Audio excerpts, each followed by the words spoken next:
Well, new numbers are giving us a better look at how Erie County is handling the opioid crisis.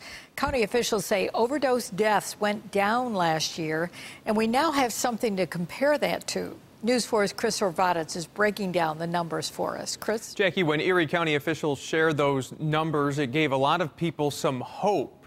We now know that while deaths are decreasing here down the thruway in and around Rochester, they're skyrocketing, begging the question, what is Erie County doing that's different?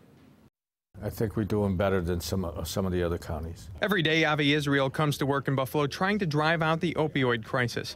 His son Michael committed suicide after battling opioid dependency. Avi is now the president of Save the Michaels of the world. We cut through the red tape. We take you into treatment, like I said, within an hour. Perhaps Israel's group deserves some credit for the recent drop in opioid OD deaths in Erie County. 301 people died in 2016. County health officials say 251 died in 2017. But in Monroe County, numbers released by the medical examiner show in the same time span, OD deaths increased from 169 to 220.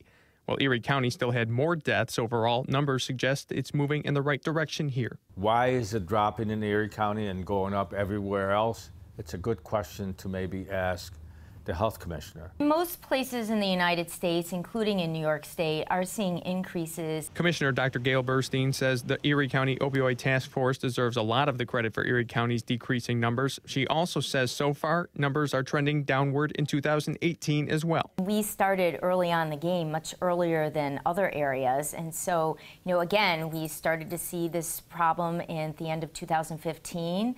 And so we immediately took action. In Rochester, meanwhile, health officials are working to find their solution. It's a complicated picture.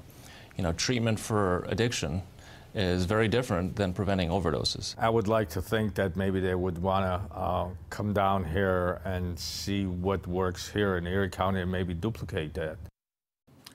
There was another very troubling stat released by the Monroe County Medical Examiner just this week. She says there were 19 opioid-related ODs in Genesee County last year. Now that's compared to 5 in the previous 6 years combined. Chris Orvadets, News 4 at 5:30.